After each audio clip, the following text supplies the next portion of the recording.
I want to take you back to mid to late 70s, early 80s. We had something in California that were called blue chip stamps. Now, in your area, they may have been a different color or gone by a different name, but in California, they were called blue chip stamps.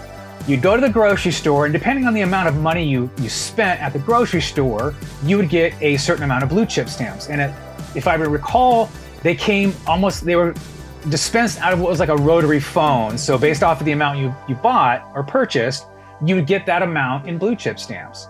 They actually had blue chip stamp stores. And my mom knew how much I loved Star Wars and Empire Strikes Back, back in the day. And there was a Empire Strikes Back bed set, and I still have it. And it sits in my closet now in a sealed plastic bag, but it's a nice memory to have.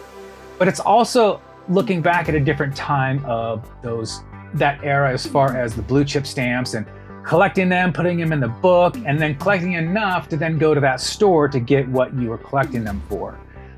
Now, I know my parents didn't have a lot of money back then. They were raising 3 boys. And so it was another way for them to be able to provide for their children, which I thought was pretty cool.